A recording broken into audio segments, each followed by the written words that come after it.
primeiro profeta. Deixa eu tentar desfocalizado ali. Bom, aqui, ó. Então o profeta Obadias tem que ser localizado como o primeiro profeta por causa das evidências encontradas dentro da profecia dele. Contando Edom, é uma profecia principalmente contra Edom, mas que não aponta outras evidências que possam localizá-lo na época do cativeiro babilônico. Pode falar, caída norte. Ah, sim, boa. Isso aqui, ó. 722, caída norte. E 586, caída sul, diz aqui. Porque isso aqui está em espanhol.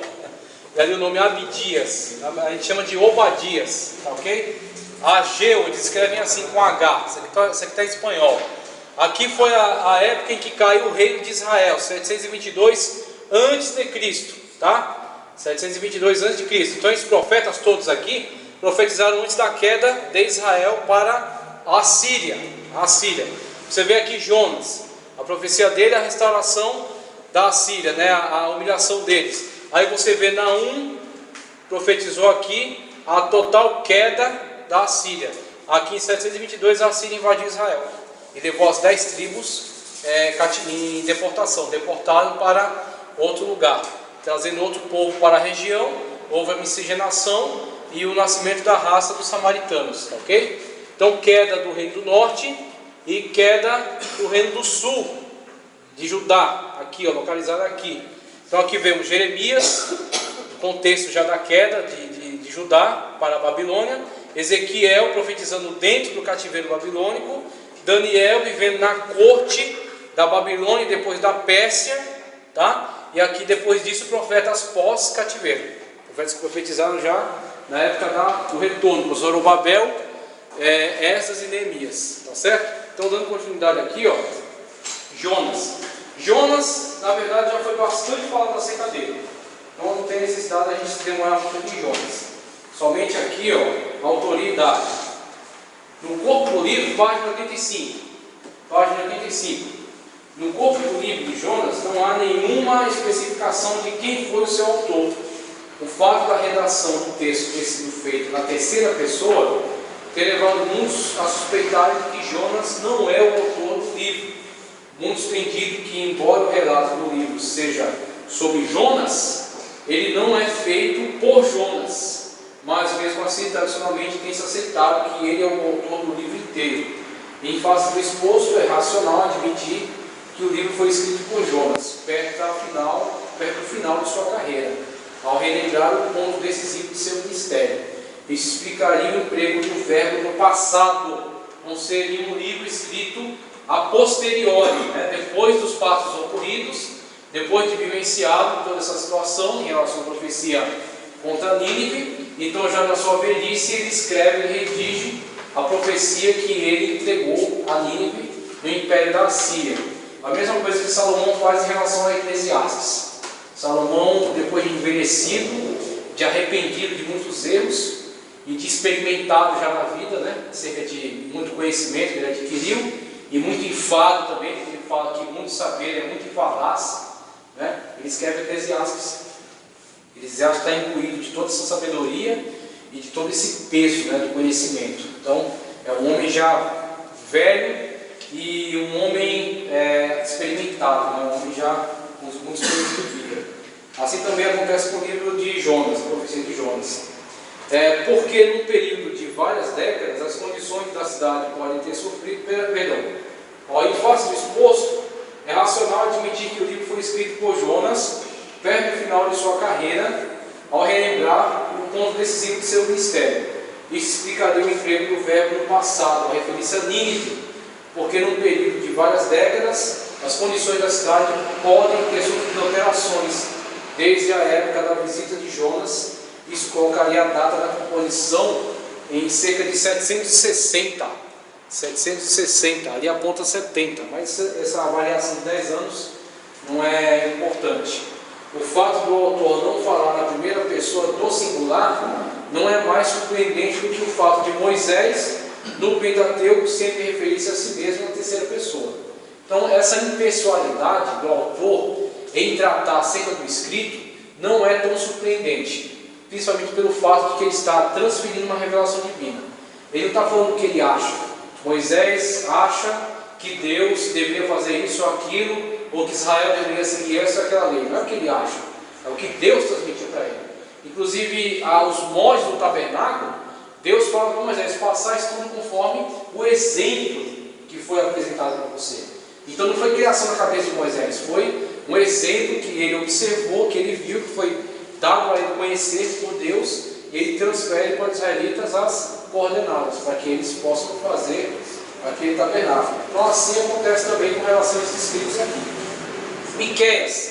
Miqueias, contemporâneo de Isaías. Aqui, ó. Isaías, profeta palaciano, tá? Profetizando no contexto do palácio em Jerusalém, né? Primo de Urias. E aqui temos Miqueias, seu contemporâneo, só que profetizando no interior da nação, profetizando no interior do país, mas em época tanto contemporâneo quanto conterrâneo, né? Ambos judeus e ambos de Judá, né? Ambos judeus e ambos da mesma época. Miqueias, título. A forma hebraica da palavra Miqueias é maquiar, que significa quem é como o Senhor. Esse significado é uma designação do teor da mensagem do livro, pois no primeiro capítulo o profeta destaca o grande poder de Deus e no último o grande perdão. Quem, ó Deus, é semelhante a ti, que perdoa as iniquidades das pessoais.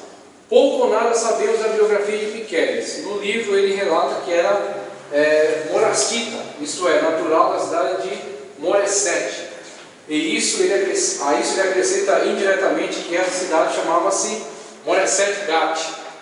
O fato de ele nominá-la assim é porque a referida cidade era vizinha, cerca de 30 quilômetros de uma cidade filisteia chamada Gat, localizada no reino de Judá, a oeste de Jerusalém. Então, Miqueias, a exemplo de Amós, Miqueias omite o nome de seu pai. Isso tem feito muitos estudiosos pensarem que ele era oriundo de família simples e humilde, visto que o nome de seu pai não é citado em nenhuma parte do livro. O fato de ele se preocupar com a classe proletária reforça mais ainda a ideia de que ele não pertencia à nobreza de Judá. Agora percebam, né? Vejam que maravilha que é a Bíblia, né? Que é a composição bíblica. Que milagre que é a Bíblia. A Bíblia não é um livro de uma classe social. Aí você vê, aquilo que a Bíblia é em relação ao Antigo Testamento é o que a igreja é em relação ao Novo Testamento. A igreja, o corpo de Cristo, é composto por pessoas de diversas classes, diversos níveis de cultura, de erudição, né, de nível social, financeiro, político. A igreja, o corpo de Cristo, ela nos nivela todos debaixo do mesmo Salvador. Todos fomos salvos pelo mesmo Cristo, pela mesma graça. Ninguém foi salvo porque é melhor, porque é pior, porque é mais bonito, porque é mais feio. Não, todos fomos salvos porque são pecadores. Porque todos pecaram e destituídos estão da graça de Deus. Aí Cristo Jesus, através dele, somos salvos e somos todos nivelados. Aí você vê, um juiz, na igreja, um juiz tem o mesmo valor que um gari, tem o mesmo valor que um desempregado, tem o mesmo valor que um médico, tem o mesmo valor que um analfabeto. Ambos têm o mesmo valor. E aí, dependendo do ministério, da chamada de Deus, um pode destacar mais do que o outro. Pode ser que o gari tenha uma chamada que tenha mais destaque do que o erudito, do que o escritor, né? Isso aí é uma questão da chamada que Deus tem na vida de cada um. Miqueias e Amós é o segundo exemplo. Amós não tinha nem respaldo da escola de profetas, como o Zaqueu aqui falou. Como ele era profeta? Se ele mesmo não se vê profeta, o chamado de Deus na vida dele era a comprovação do ministério dele, a profecia entregue por ele, aquilo que Deus fez através da vida dele. Assim Miqueias contemporâneo de Isaías da escola profética, escritor, né? E um profeta parente da nobreza de Judá, ou seja, um aristocrata, né? E profetizando dentro do templo, dentro do palácio. Agora Isaías tinha chamada? Tinha uma chamada de Deus, e cumpriu a chamada de Deus, e foi usado na chamada que ele cumpriu. Ele se colocou muitas vezes contra o rei, na chamada que ele tinha. Quando, por exemplo, o rei recebe um camarada chamado Merodach-Baladã, um enviado da Babilônia. Na época que a Babilônia havia acabado de destruir a Síria estava começando a fazer uma pesquisa dos reinos em volta para contratar com eles, fazer pacto com eles, alianças. Aí ele envia Merodach-Baladã, que é recebido por Ezequias. E Ezequias mostra todo o palácio real para ele, mostra as armas, mostra tudo, todo o poderio do reino de Judá. E aí Isaías repreende severamente essa atitude de Ezequias. Ezequias trata desdenhosamente Isaías, trata desdenhosamente. E aí quando aquilo sela uma parte sinistra do reinado de Ezequias. Depois vai vir o filho dele, Manassés, que vai destruir toda a reforma religiosa que havia sido feita por ele. E a tradição diz que Isaías morreu no tempo de Manassés. Primeiro foi colocado dentro de um tronco de uma árvore, depois foi cerrado ao meio. Então isso é o que a tradição diz, não é a Bíblia. A tradição nos dá essa informação. E aí o que acontece? Você vê Isaías no palácio, né? Esse contexto mais nobre, né? Esse contexto mais erudito, né? Esse contexto mais alto da sociedade. Mas em questão de chamado, Isaías não era melhor do que Miqueias. Miqueias, que era desprovido em relação a todas essas benesses, ele tinha tanto chamado de Deus quanto Isaías. E profetizou, dito aqui, né, e Deus cumpriu a palavra falada por meio dele. Aqui, ó, Miqueias era contemporâneo de Oséias e Isaías. Uma coisa curiosa, é um trecho muito semelhante entre Miqueias e Isaías. Miqueias 4:1-3, Isaías 2:2-4. Em ambos encontramos um oráculo que diz respeito ao reino milenar. Isaías profetizava para a classe elitizada da capital de Judá, Jerusalém. Oséias profetizava no reino do norte, Israel. Ok? Enquanto Miqueias profetizava no reino do sul, Judá. Mas sua pregação não se limitava somente ao reino de Judá, se estendia também para o reino de Israel. Seu ministério foi exercido nos dias dos reis Jotão, Acás e Ezequias, 740 a 697. Mas é bem provável que o período principal de sua profecia foi durante o reinado de Acás e Ezequias, antes da queda de Samaria em 722. Portanto, podemos deduzir que o período principal de sua profecia foi entre 730 e 720. Por isso que vemos aqui, ó, esses profetas aqui numa mesma linha, porque são contemporâneos: Isaías, Miqueias e Oséias, né? Como também Amós. Amós no reino do norte, Oséias, reino do norte, Isaías, Jerusalém, Judá, reino do sul, e Miqueias também, reino do sul. Mas a sua profecia também sendo voltada contra o reino do norte, o reino de Israel. Naum, correr um pouquinho para a gente ter tempo da revisão. Naum, título. A forma hebraica do nome Naum é Naum, Nahum, que tem um H aqui, que significa alívio ou consolo, conforme sugere o nome do próprio livro. Naum é o único profeta que não profere mensagem de juízo contra Israel, mas apenas consolação. Em suas profecias, Naum ataca a poderosa Assíria, predizendo o seu fim. O tema da profecia trata da santidade de Deus, uma santidade que envolve tanto o castigo para os pecadores impenitentes, como compaixão para os que a ele pertencem. Então Naum está ligado pelo lado inverso a Jonas. Jonas profetiza uma mensagem a contragosto dele, que vem a trazer a conversão de Nínive, na Assíria, a principal cidade da Assíria. Aí, passado o tempo, Naum é levantado por Deus para profetizar em 650 uma mensagem que não ataca Israel e que ataca principalmente a Assíria, que havia se convertido no tempo de Jonas, havia se desviado, voltado às suas tradições e havia atacado Israel, deportado Israel para outra terra. E aí Deus levanta Naum para trazer uma profecia de queda sobre a Síria. Então, esse é o contexto de Naum, é um contexto bastante associado ao do profeta Jonas. Página 87, último parágrafo de Naum, antes de Abacuque. A profecia fala da futura destruição de Nínive, que ocorreu em 612. Veja, 650 é a época de Naum, 612 é o cumprimento da profecia. Tem profecias que estão para se cumprir ainda, que ainda estão aguardando o cumprimento. Profecia de Daniel, por exemplo, a 70ª semana de Daniel, é o principal tema da escatologia. Nós estamos vivendo hoje no parêntese profético, já se realizou a 69ª semana. E nós estamos no parênteses profético aberto no tempo da graça. Quando acontecer o arrebatamento, vai fechar esse parênteses profético e vai dar início à 70ª semana. Aí a profecia de Israel de Daniel vai ter o seu cumprimento total. Então parte da profecia de Daniel está suspenso ainda, está aguardando cumprimento. A profecia de Naum foi profetizada em 650, em 612 se cumpriu. Profecias têm diferentes extensões de cumprimento. A profecia fala da futura destruição de Nínive que ocorreu em 612, pelos medos e babilônicos. Medos e babilônicos. É um reino, uma tribo, Medo-Persa. Os persas e os medos.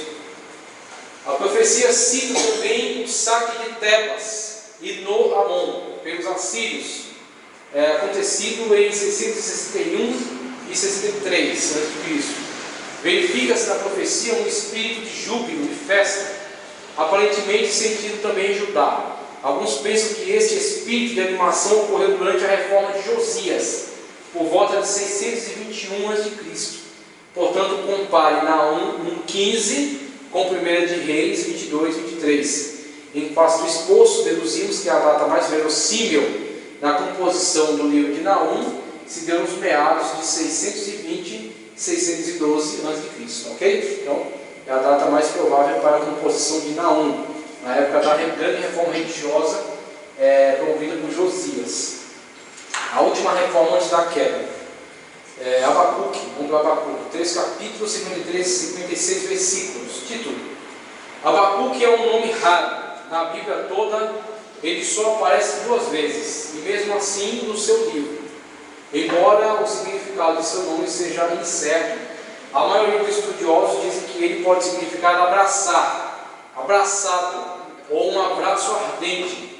Jerônimo declarou que o profeta era chamado o abraçador, por causa de seu amor a Deus, ou porque lutou com Deus. Dados pessoais, a ausência de informações a respeito da vida de Abacuque tem proporcionado aquela oportunidade para especulações em torno de sua pessoa, sua mensagem e sua época. É curioso que não nos seja dado o nome de seu pai, nem a sua genealogia, algo contrário aos costumes judaicos.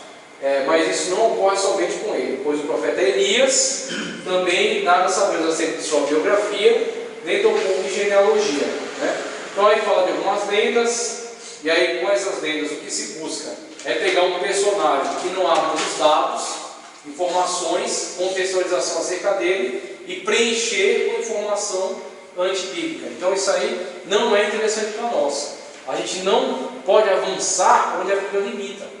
Tem coisas que a Bíblia não informa com muita precisão, não informa com muitos detalhes, riqueza de detalhes. Por quê?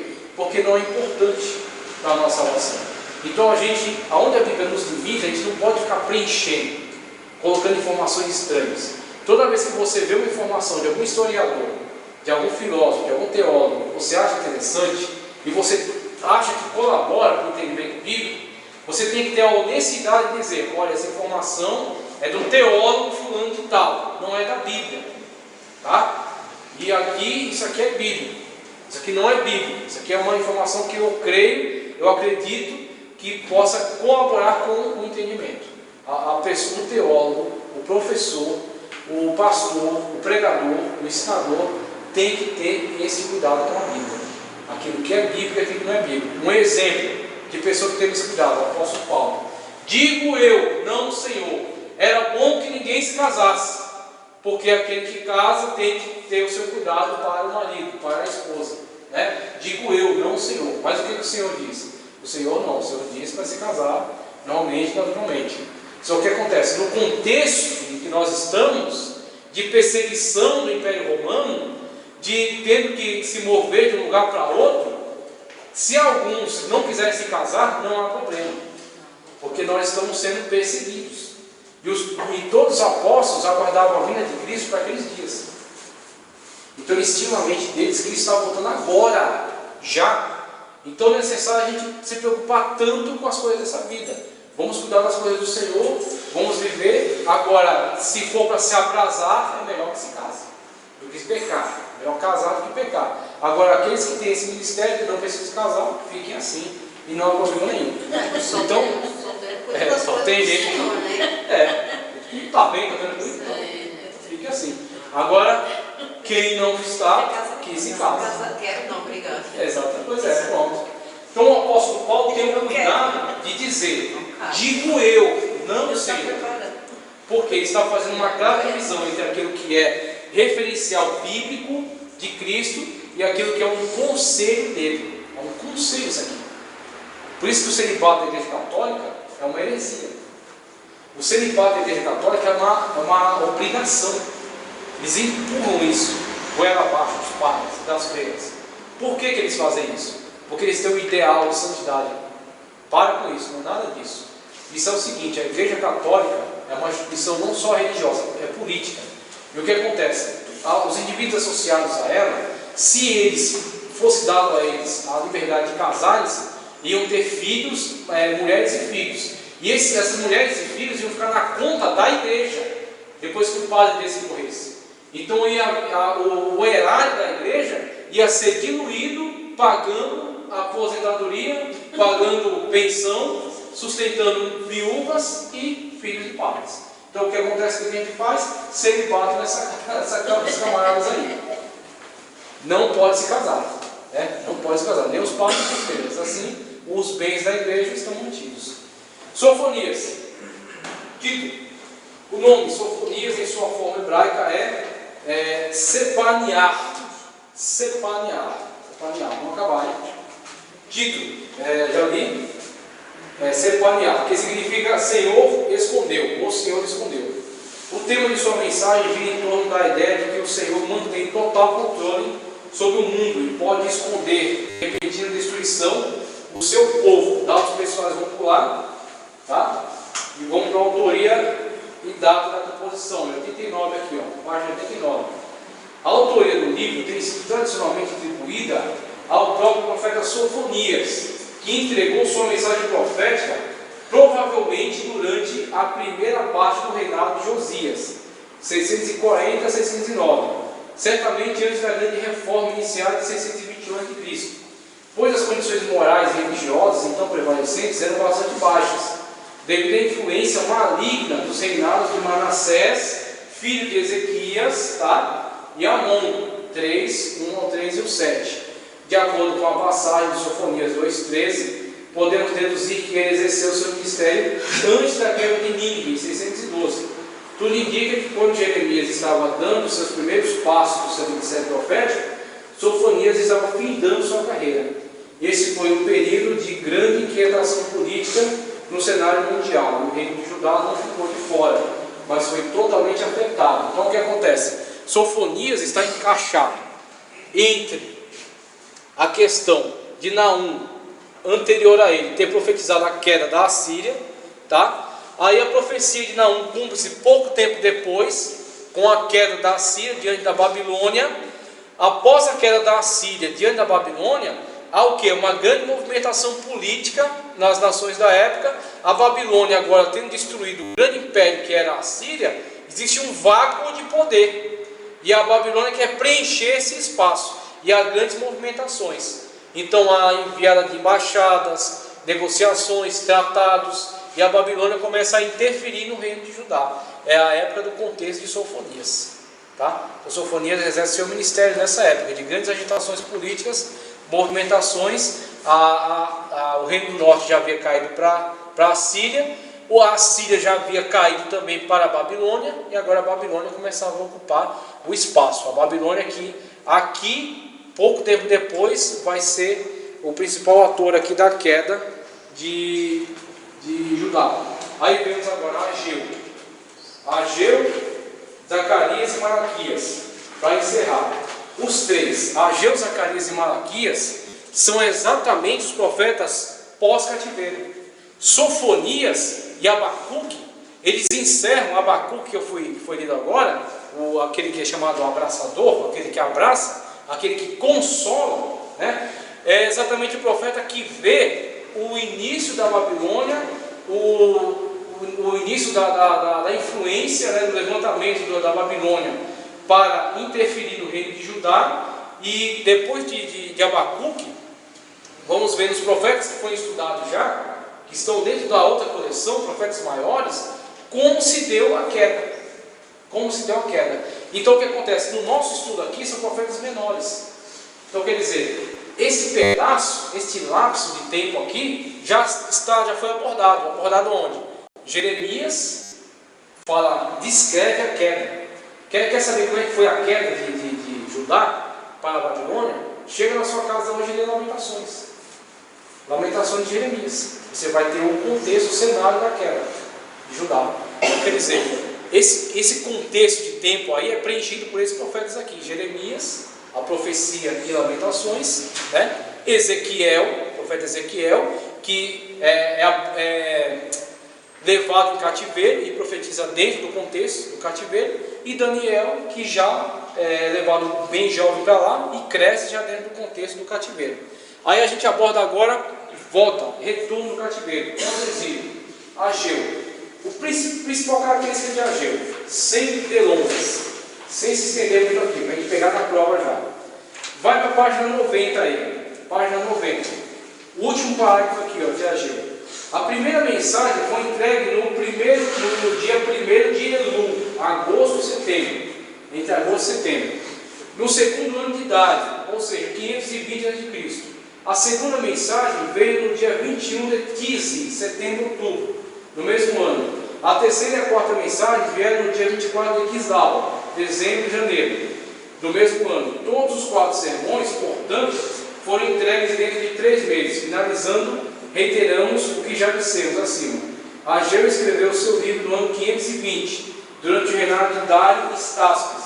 Ou seja, já passou o cativeiro, a queda para a Babilônia, a deportação de Judá para a Babilônia, já foi abordado. Jeremias, Ezequiel, Daniel, e agora estamos falando do retorno. Quando eles foram cumprir essa profecia de Jeremias, que o cativeiro ia ser de 70 anos, Daniel orando a Deus para a revelação dessa profecia, Deus entrega a ele a profecia da 70ª semana também, cumpre-se tudo isso, aí há as 3 campanhas de retorno, as 6 caravanas de retorno. A primeira com Zorobabel, o templo é reconstruído. A segunda com Esdras, o cânon do Antigo Testamento começa a ser organizado, né? E a religião restabelecida. E a terceira campanha com Neemias. Aí os muros são reconstruídos em torno de Jerusalém. A cidade é reconstruída e é reorganizada. E aí surge o contexto de Ageu, Zacarias e Malaquias. Ageu e Zacarias são citados textualmente em Esdras. A profecia deles está muito comprometida com a chamada da responsabilidade do povo. Pouco tempo depois que o povo voltou para a terra, eles começaram a afrouxar a dedicação na reconstrução do templo e das muralhas. Eles começaram cada um a pensar na sua própria casa. Aí Ageu fala para eles assim: não é hora de vocês terem casas estucadas, casas muito bem acabadas, casas luxuosas. É hora de vocês reconstruírem a minha casa. Então o principal foco de Ageu é esse. Qual é o principal foco de Zacarias? Zacarias também lança um alerta acerca dessa responsabilidade que eles têm da reconstrução do templo, mas ele traz também muita revelação acerca do Messias. Zacarias, pula para cá, a página 91. Página 91. Autoria e data. Excluindo as objeções dos liberais, o consenso geral entre os judeus e os cristãos conservadores é que Zacarias é o autor de todo o livro que leva o seu nome como título. Sabe-se com certeza que ele era um contemporâneo de Ageu e começou o seu ministério profético em 520. Os dois são citados no livro de Esdras como cooperadores desta obra de reconstrução, principalmente instigando o povo à sua responsabilidade. A data mais antiga indicada no livro em 7 e 1 é 518 a.C., o 4º ano de Dário e Estáspes. A maioria dos capítulos proféticos aparecem datados, exceto os 6 últimos, e assim podemos estimar a data da redação do livro entre 520 e 480 a.C., observando certa diferença de estilo e tema. A crítica da forma entende que os capítulos 9 a 14 não foram escritos pelo autor, dos capítulos 1 a 8. Contudo, dos capítulos 9 a 14 parece ter sido escritos mais tarde. E a isso se deve naturalmente a mudança de estilo. A diferença de termo nasce do fato de que na última parte do livro, o profeta foi comissionado a revelar acontecimentos apocalípticos relacionados com a vinda do Messias e o seu reino terrestre. Todas as evidências internas apontam para um só autor e não para uma autoria múltipla. O que acontece com Zacarias?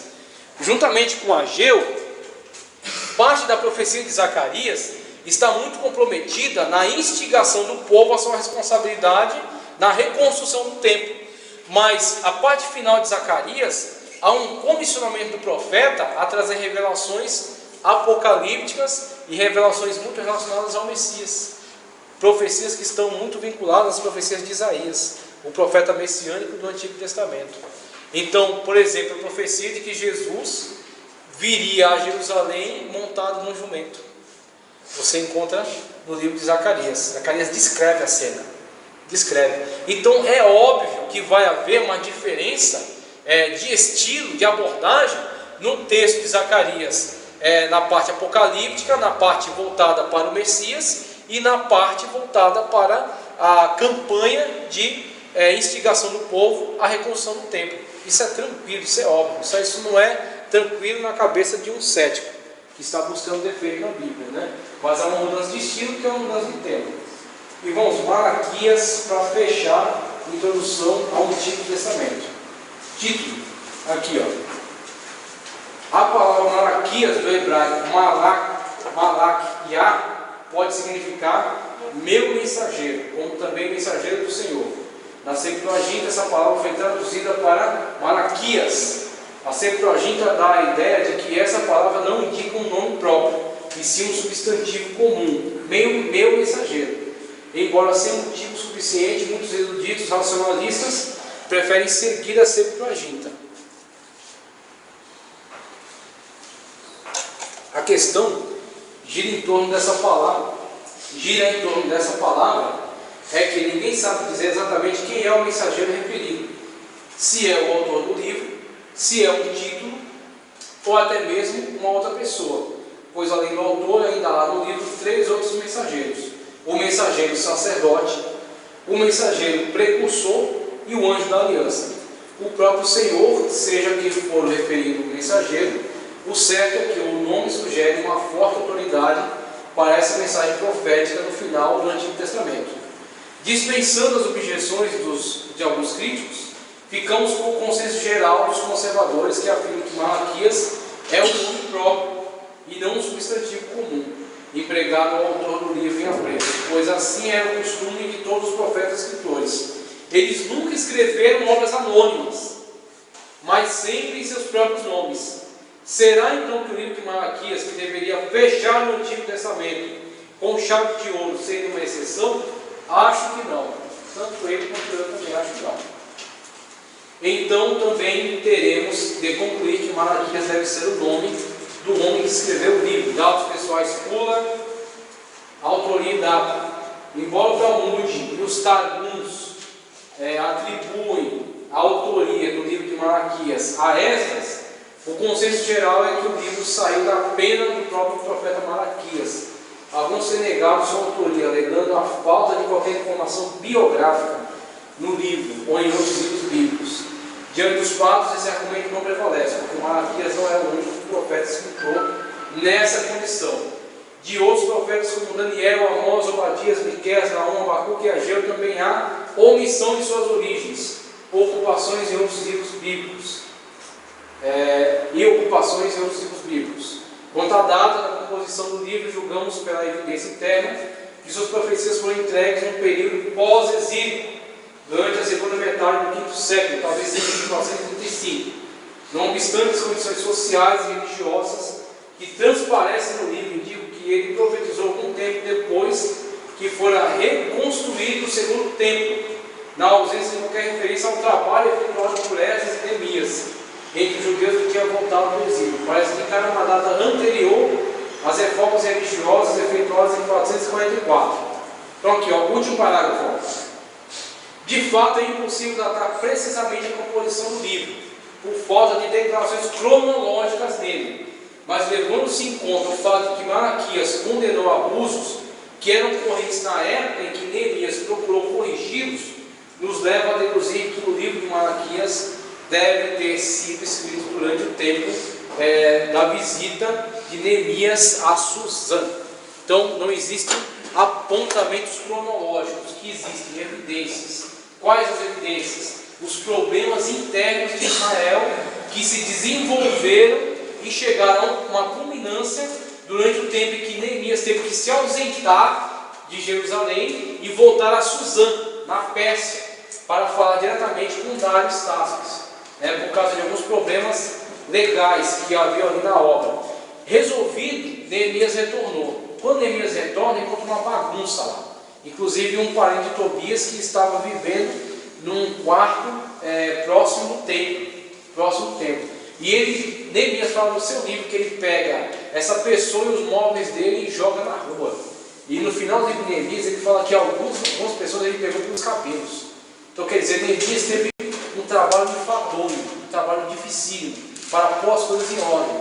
E Malaquias evidencia no seu escrito esta ordem de coisas, de situações. Então, coisas que são úteis na hora de você marcar cronologicamente. A ausência de referências acerca da construção. Então a construção já devia estar pronta. Outras coisas presentes. A situação caótica na organização social. Então denota que a época era essa. O retorno de Neemias quando encontra aquela situação caótica instaurada em Jerusalém, em Israel. E a gente pode datar Malaquias dessa época. Malaquias fecha o cano do Antigo Testamento. Ele escreve essa profecia, Esdras recebe essa profecia e insere no cano, fechando assim aquilo que era considerado revelação divina, aquilo que era considerado escritos divinos. Tudo aquilo que é escrito depois de Malaquias, 433 a.C., tudo aquilo que é escrito depois entra nos deuterocanônicos, ou seja, livros não inspirados. Alguns desses livros foram até utilizados durante muito tempo para ensino na sinagoga, para ensino do povo, mas não eram considerados livros referenciais doutrinários, tá ok? Então aqui encerra a introdução ao Antigo Testamento. A gente vai fazer agora uma pergunta do Antigo Testamento. Pode fazer. Quando o profeta fala em a palavra do Senhor, tudo aquilo que for pronunciado depois da máxima, esse título, essa referência, é palavra revelada de Deus. Então vem direto de Deus. Direto de Deus, ele recebe daquele jeito e entrega daquele jeito. É diferente, por exemplo, do que a gente falou. Algumas pessoas que escreveram textos, por exemplo, acerca de Josué, ou o livro dos reis, ou o livro das crônicas. Aquilo não é que aquela história desceu daquele jeito na cabeça dele, não é. Aquilo foi tradição recebida. Ele recebeu escritos de pessoas que viveram contemporâneas e que eram fiéis aos fatos. Tanto eram fiéis que a arqueologia prova que elas estão corretas. Mas não é que Deus falou, narrou para ele. Agora, aquilo que o profeta coloca depois de assim diz o Senhor, aquilo é narrado. Aquilo desceu na mente dele conforme está ali. Pessoal, prova do Antigo Testamento, encerramento aqui da matéria.